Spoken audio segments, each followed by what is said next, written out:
자, 영어를 공부하는 목적 중에 하나가 또 영어 시험 아니겠습니까? 여러분들은 시험을 너무 무시하는 경향이 있는 것 같아요. 영어 시험은 나쁘다. 뭐 영어와는 상관없다라고 생각하는 분들도 많죠. 제 수업을 듣고 있는 분들은 물론 성인도 있고요. 대부분 다 성인인데 뭐 50대도 계시고 60대도 계시고 70대까지도 있습니다. 제 수업을 듣는 분들은 물론 10대도 있고요. 그런데 제가 꼭 말씀드리고 싶은 거는 시험이라고 하면은 이분들이 생각하는 건 주로 학력고사나 본고사 시대예요. 학력고사 또는 본고사 시대에 보았던 분들이에요. 그러니까 이분들이 생각하는 영어 시험은 영어가 아닌 거예요. 그 당시에는 성문 영어나 이런 영어 책이 있었어요. 그 책을 달달달 외우면 그 시험에 얼추 잘 보는 그런 경향이 있었죠. 근데 그것은 영어 실력이 좋아진다라고 보기는 애매한 거예요. 본인도 느끼고 있는 거죠. 그러나 잘 기억해 두실 게 있습니다. 지금 수능으로 바꿨던 이 영어 시험은 괜찮아요. 좋은 시험입니다. 잘 바뀌었어요. 학력고사나 본고사 했던 건 주로 이제 문법이나 아니면 우리 지엽적인 것들 영어와 지금 따지면 대략 한 1000년 전에 있었던 그런 학습법을 라틴어 학습법이라고 하죠. 라틴어 학습법을 그대로 가져왔다 보시면 돼요. 번역 위주였기 때문에 그렇습니다. 그리고 학력고사 여러분이 상상하지 못하겠지만 발음 문제가 있었어요. 발음. 액센트 문제도 있었어요. 되게 좋은 거 같잖아요. 다양하고 아니에요. 이런 거 발음이나 액센트를 시험에 낸다는 것 자체가 잘못이에요. 사실은. 왜 정확하지 않기 때문에 발음 자체도 그리고 액센트 같은 것도 전체적인 맥락에서 어떤 전체를 본다면 그렇게 중요한 포인트는 아니에요. 하여튼 영어 독해가 시험만 들어가면 거부감을 느낀 분들이 있어요. 그럼 지문을 보세요. 여러분 이거 독해입니까? 독해예요. 이걸 독해하면 좋을까요? 좋아요. 리스닝에도 해야 도움입니까? 도움돼요. 이유는 이 안에 나오는 표현들 뿐만 아니라 단어들도 굉장히 많이 나오죠. 이름으로써 여러분들과 누가 대화할 때 다양하게 언어를 구사할 수 있는 기초가 마련되는데 독해만 시험 독해라면 우리가 무시하는 경향이 있어요. 그 이유는 여러 가지 있겠죠. 본인이 봤던 경험도 있고 이제는 수능을 준비한 학생들에게 또 이야기를 해볼게요. 시험의 정답을 명확하고 정확하게 알고 싶어하는 욕구가 있어요. 이 문제는 이제 올해 봤던 9월 고3 모의평가 22번 문제 할 건데요.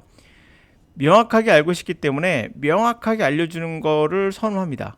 그런 사람들을 쫓아다녀요. 제가 결론부터 말씀드리면 소탐대실이에요. 영어라는 전체를 보지 못하고 그 문제만 보고 있는 거예요. 그래 요지를 골라라 하니까 요지 문제만 풀 수 있는 방법들 이런 걸 찾아다닙니다. 근데 전체적으로 봐야 돼요. 학생들의 불안감이 커요. 당연합니다. 시험 볼 때 정확하게 답이 나오지 않으니까. 이런 것을 잠재우는 게 사실은 강의의 목표가 돼서는 안 되는데 여러분들이 원하니까 소비자가 원하니까 공급자가 따라가는 거예요. 그러나 공급자가 그러면 될까요? 안 될까요? 안 되는 거예요. 예를 들어서 마약을 원한다고 마약을 주면 되겠습니까? 안 되는 거잖아요. 이런 거 똑같은 거예요. 좋지 못한 거는 주는 공급자 입장에서도 책임이 있어야 돼요. 자, 근데 이 답이 정확히 모르겠는데 이거 같은 데를 반드시 여러분들은 즐기셔야 돼요. 불확실성. 인생은 절대 확실하지 않아요. 그리고 정확히 답이 보이는 문제는 질라지 문제예요. 정확하단 말은 다 읽지 않아도 때로는 답이 나올 수 있다는 얘기가 되기 때문에 대충 문제를 풀다가 그냥 찍어도 맞출 수 있어요. 근데 지금 이 문제 보시면은 이거 같기도 하고 이거 같기도 하고 같기도라는 말이 나오게 돼요. 이거 같기도 하고 이거 같기도 하고 그런데 이거 보니까 읽어보니까 이거 같아. 이렇게 답을 찾는 게 이상한 게 아니에요. 다시 말씀드리지만 정확히 답이 보인다는 건 그 문제를 잘못 낸 거예요. 질라지 문제예요. 물론 문법 문제가 정확히 나오긴 하지만 문법 문제가 아니잖아요. 독해이기 때문에 여러분들이 전반적인 사고를 해야 돼요. 자, 한번 같이 가볼게요. Even though there is good reason to consider dog a sentient being capable of making choices and plans, so that we might suppose it could have conceived of acting otherwise, we unlikely think it is wicked, immoral for attacking a child. Even though 심지어는 비록 타당한 이유가 있어요. 개를 어떤 분별 있는 지각 있는 존재로서 생각할 만한 그래서 뭔가 플랜 짜고 또는 초이스를 하고 그렇게 생각할 수 있겠죠. So that 그래서 우리는 아마도 이렇게 가정할 수도 있어요. 그게 could have conceive of 마음에 품다죠. 다른 방식으로 이렇게 다르게 행동해 볼까? 라는 건 마음에 품을 수도 있어. 라고 생각할 수도 있어요. 그렇지만 unlikely thing 그렇게 생각할 unlikely 그렇게 생각할 리는 없죠. 그럴 듯하진 않아요. 이렇게 생각하지 않아요. wicked 사악하다. 비도덕적이다 생각하지 않죠. 걔가 아이를 공격한다고 해도 여기까지 이해했습니까? 이게 주제문이고 이렇게 하면은 여러분들은 명확하게 뭔가 답을 찾아가는 듯한 느낌이 들기 때문에 뭔가 심리적으로 안정을 주지만 좋지 못해요. 그냥 읽어나갈게요. Moral responsibility is not some universal concept like entropy or temperature. Something that applies equally and can be measured similarly everywhere in the cosmos. 모든 책임은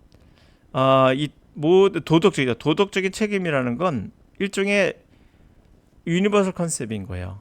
다시 말하면 보편적인, 전반적인, 보편적인 개념이에요. 엔트로피나 또는 온도와 같은 거예요. 이게 뭡니까? 동일하게 적용되죠. 그리고 측정도 similarly 마찬가지로 유사하게 다 측정이 되죠. 우주의 모든 곳에서 다 똑같이 측정이 돼요. 보편적인 거죠, 이게 바로. Is an ocean developed specifically for human use? No more or less language are. 자, 이것은 결국엔 개념인 거죠. 도덕이라는 개념은 특히 인간을 위해서 개발된 그런 개념인 거예요. 그 이하 이상도 아닌 단지 언어인 거예요. 그것은. 언어와 같은 거죠. 언어 같은 거예요. While sentience and volition are spectral mind agency, the morals cultural tools developed to influence social behavior, to cultivate desire and discourage the harmful. sentience, 지각 그리고 이제 의지 이런 것들이 어떻게 보면 마음과 행위의 측면이라면 도덕이란 건 문화적인 도구인 거예요. 결국에는 영향을 미치고자 개발된 거죠. 사회적 행위에 대해 영향을 미치고자 한 거예요. 그래서 뭘 cultivate, 뭘 이렇게 읽는 걸까요? 바람직한 것은 좀 읽어주고, 그리고 해로운 것은 좀 꺾고 이렇게 하고자 하는 거죠. They are learned, not given a birth. 그것들은 결국 이제 이런 어떤 도덕성 같은 건 학습되는 거지 태어날 때 주어지는 건 아니겠죠. It's possible, indeed likely, that we are born with a predisposition to cooperate with others, but only within human society do we come to understand this as a moral aspect, behavior. 자, 가능은 해요. 실제로는 그럴듯해요. 더 그럴듯합니다. 우리가 그러한 전제, predisposition, 전제를 가지고 태어난다는 건 가능하죠. 뭐 이게 더 그럴듯합니다. 다른 사람과 협력하는 한다는 전제를 가지고 태어나는 거. 그러나 단지 인간 사회에서만 우리는 이것을 도덕적 행위로 이해해요. 인간 사회에서만 이것을 도덕적 행위로 이해하죠. 동물의 세계에서는 적용되지 않죠. 자, 갑니다. 도덕성은 그럴듯하죠. 자신의 선택에 대한 책임을 진다는 개념이다. 동물과 인간을 구별하는 중요한 특징은 분별력과 언어이다. 도덕성은 학습되는 문화적 도구로서 인간 사회에만 나타난다. 동물과 인간은 공통적으로 다른 개체와 협력하는 경향이 있다. 문화적 도구로서 도덕성은 개체와 의사결정에 영향을 미친다. 애매하게 나오잖아요, 말들이요. 이럴 때 이 애매한 걸 싫어하는 분들이 있어요. 그러면 여러분들은 소탐 대실할 수밖에 없다니까요. 정확한 답을 탁 내버리면 그 문장, 그 지문은 절대 좋은 문제가 아니에요. 질이 낮은 거예요. 자, 여기서 봅시다. 도덕성은 괜찮아요. 도덕성에 관한 이야기한 거 알겠죠? 자신의 선택에 대한 책임을 진다는 개념이다. 이건 정의 내린 거잖아. 도덕성은 뭐다? 정의예요.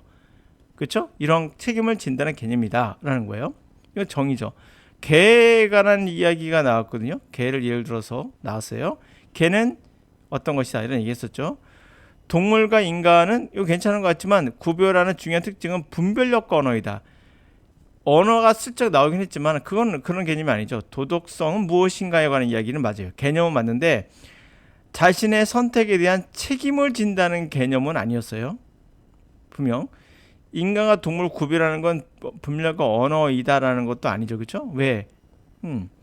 도덕성은 자, 명확하게 다 말할 거예요. 도덕성은 학습되는 문화 도구로서 인간 사회에만 존재하는 거 맞죠? 동물 사회는 존재하지 않아요.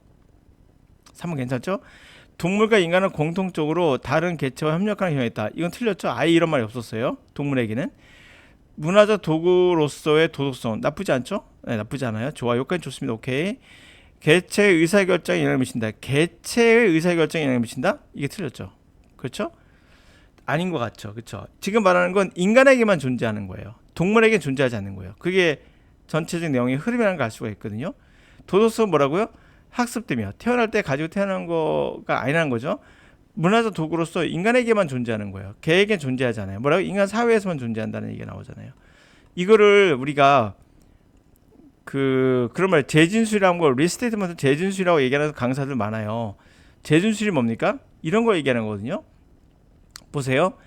개는 인간의 도구로 생각하지만 자 봐 여기 보세요. 우리는 개를 뭐라 생각한다? 도덕적인 존재로 생각하지 않는다. 그렇죠? 그리고 뭘 도덕적인 그러한 개념은 유니버설 개념은 아니다. 이건 그거와 좀 관련이 없죠? 넘어가서 그 개념은 뭐다? 인간을 위해서 개발된 것이다. 언어와 같다. 이 지각과 텐션, 지각과 벌리션, 이 의지는 인간의 마음이긴 하지만 도덕은 뭐다? 문화적 도구다. 인간에게 영향을 미치고자 하는 것이다. 그리고 그것들은 인간이 학습하는 것이다.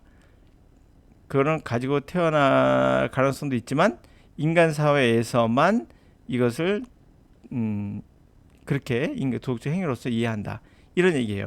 뭔가 반복적으로 나오는 얘기가 있어요. 인간, 그것은 인간의 개념이고 인간을 위해서 개발된 것이며 인간 사회에서만 존재한다.